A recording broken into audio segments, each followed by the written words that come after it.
Hay libros que marcan, y El hombre en busca de sentido de Viktor Frankl es sin duda uno de ellos. Pero hoy no lo vamos a ver solo como un relato de supervivencia. No.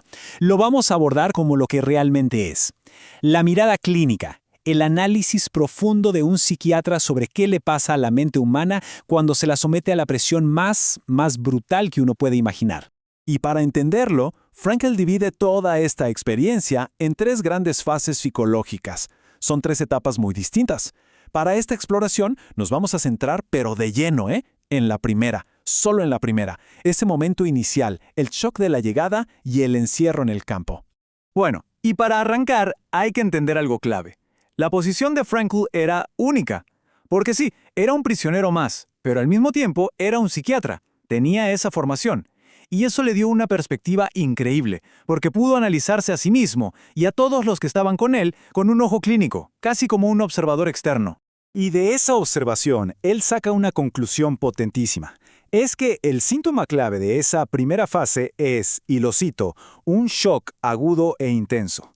Y ojo, no hablamos solo de miedo, Esto va más allá. Es una especie de parálisis psicológica total que sentía cada persona al cruzar las puertas del campo. Pero ¿cuándo empezaba realmente ese shock? Uno podría pensar que al llegar al campo, pero no. Frankl deja muy claro que el trauma en realidad comenzaba mucho antes, ya en el viaje en tren. Ese trayecto era, en sus propias palabras, como el preludio, el primer acto de ese colapso mental que se venía.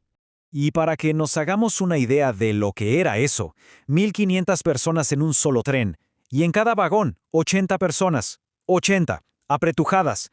Estos números no son solo estadísticas frías, para nada.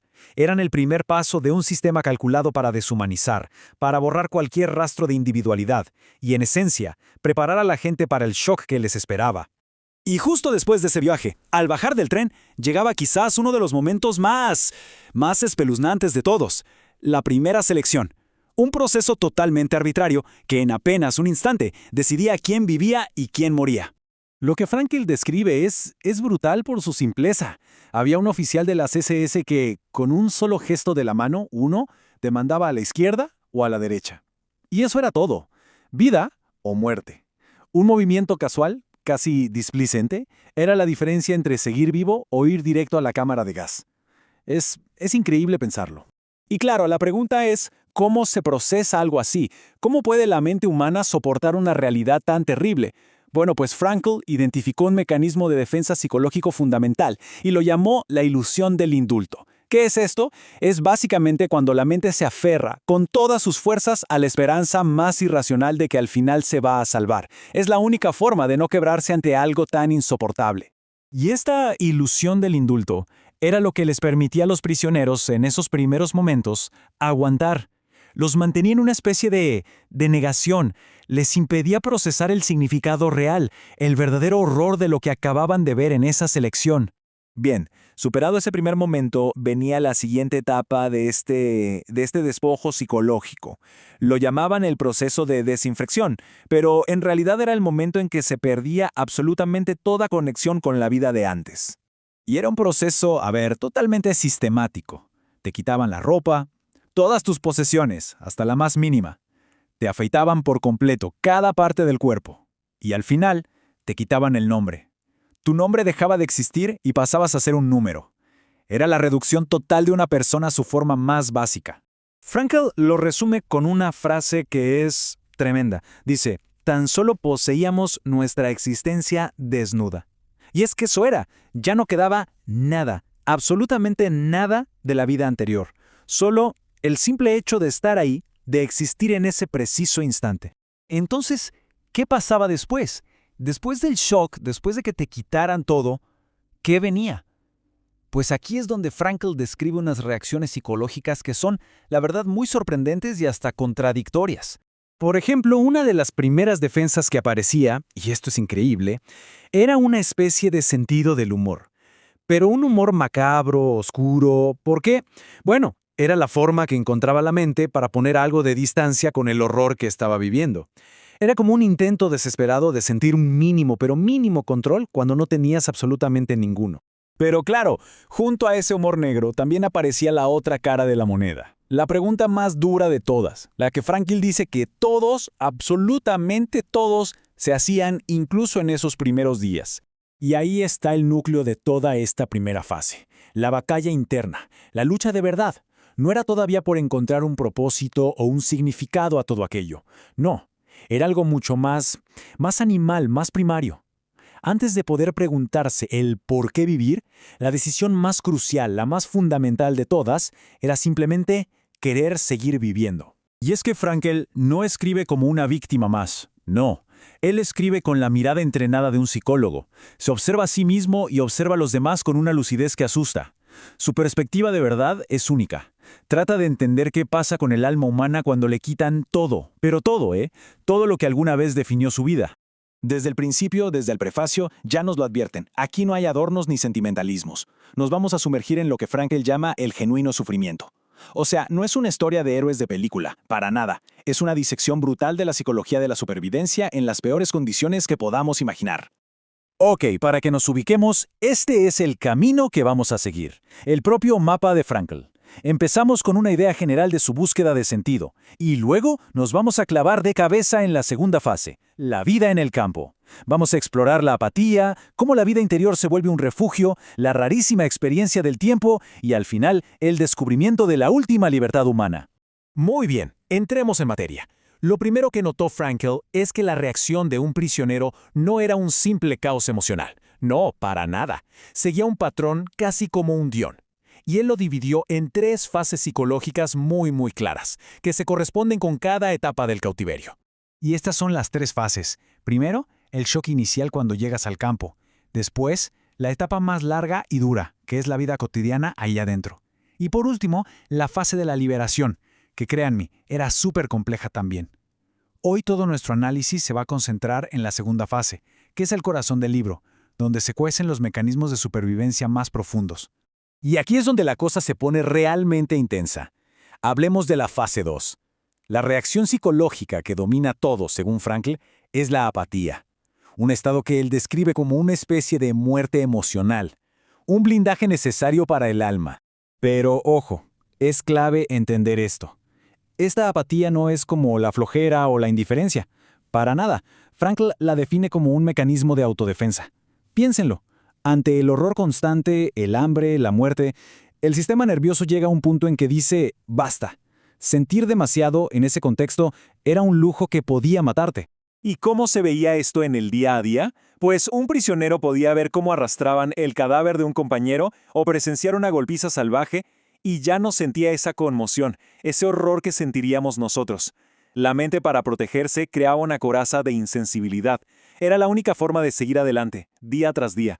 Esta frase de Frankl es que lo dice todo, es demoledora.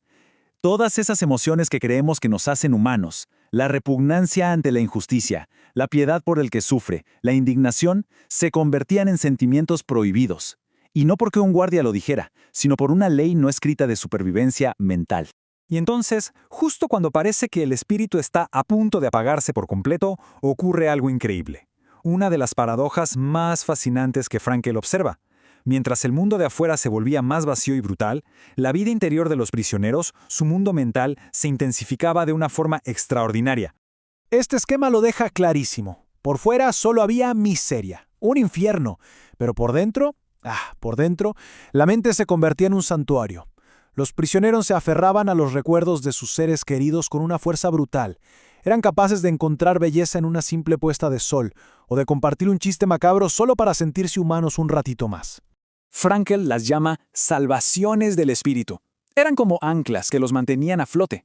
El amor, el recuerdo de una persona amada, podía ser más real que el hambre que sentían. El humor, incluso el más negro, era una forma de rebelarse. Y la belleza de la naturaleza, un atardecer, un árbol, eran pequeños milagros que les daban fuerza para seguir un día más. Bien, dejemos la vida interior un momento y pasemos a otro tema que es, súper denso y fascinante. Cómo se percibía el tiempo. Frankl se dio cuenta de que la incertidumbre total sobre el futuro deformaba por completo la manera en que los prisioneros vivían sus días. Él le puso un nombre a esto: existencia provisional. ¿Qué significa? Pues imaginen vivir sin saber si van a salir en una semana, en un año o nunca. Es vivir en un limbo. Es imposible hacer planes, tener metas.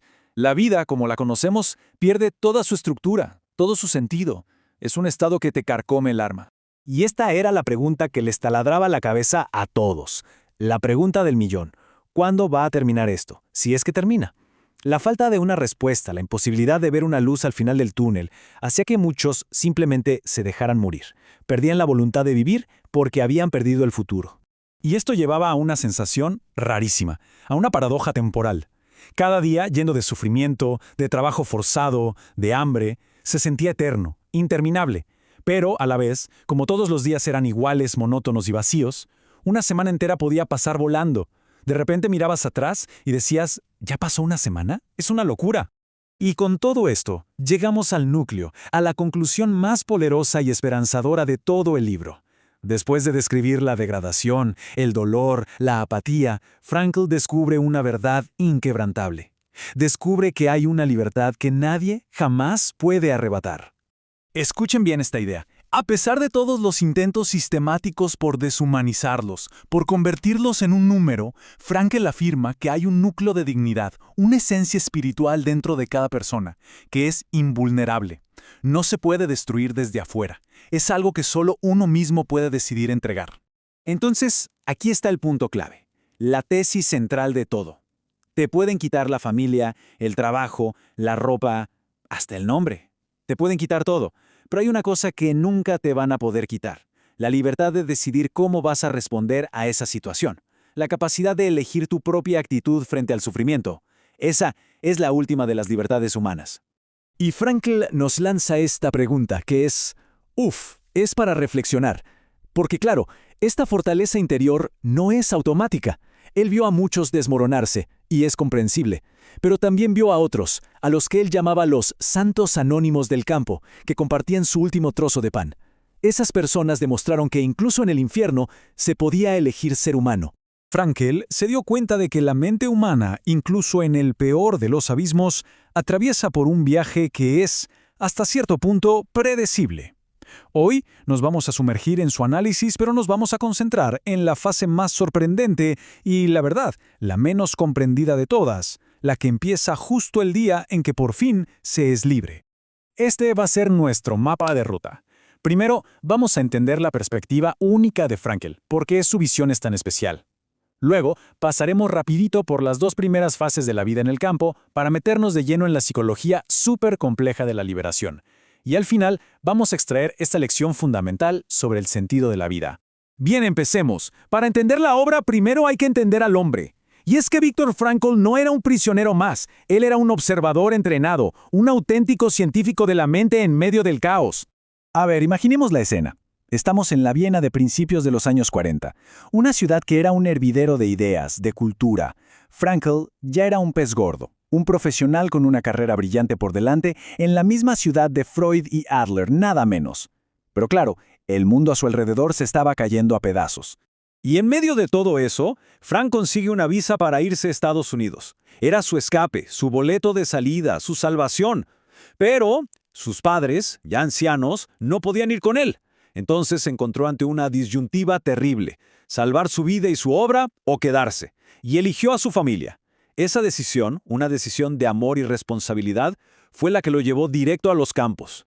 Una vez dentro, su mente de psiquiatra no se apagó. Al contrario, empezó a analizar, a categorizar todo lo que vivía, no solo para sobrevivir, sino para entender. Y ahí fue que identificó este claro viaje psicológico. Él se dio cuenta de que este viaje se dividía en 3 etapas, 3 fases muy claras y distintas. Un proceso que casi todos los prisioneros atravesaban, lo supieran o no. La primera fase es el golpe brutal con la realidad. Es llegar a Auschwitz, y la incredulidad es la única defensa que le queda a la mente. El cerebro simplemente no puede procesar semejante horror. Es un estado de shock que literalmente te paraliza. Ahora, si se sobrevive a ese shock inicial, se entra en la segunda fase, la apatía. Para no volverse completamente loco, el prisionero desarrolla una especie de caparazón emocional. Simplemente deja de sentir. Esta muerte emocional, por más paradójico que suene, es lo que le permite aguantar la brutalidad del día a día, el hambre, el frío, la muerte a su alrededor. Y esto, justamente esto, nos lleva al corazón de nuestro análisis, la tercera fase. El momento que todos esperaban, el sueño que los mantuvo vivos. Pero la realidad de la libertad fue mucho más complicada y dolorosa de lo que nadie jamás pudo haber imaginado. Cualquiera pensaría que el día de la liberación fue pura alegría, una euforia total, ¿no?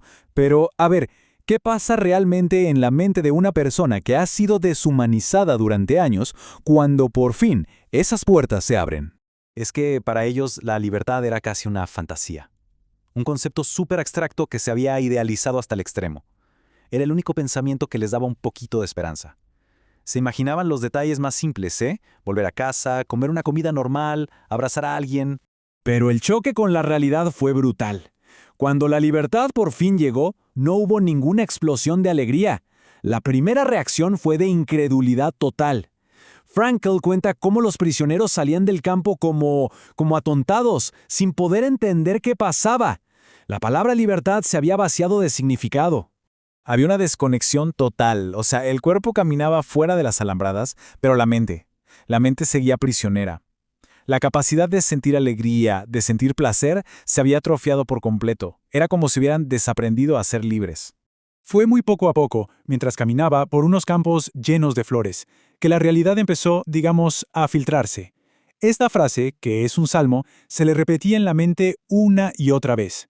Fue como el primer destello, el primer momento en que su mente empezó a conectar con su nueva situación. Era el inicio de un camino larguísimo. Y ahora entramos en un concepto que es crucial. Frankl llama a este proceso de reajuste el desahogo. Toda esa presión psicológica extrema a la que habían estado sometidos durante años no podía simplemente desaparecer. Tenía que liberarse, y ese proceso era increíblemente peligroso.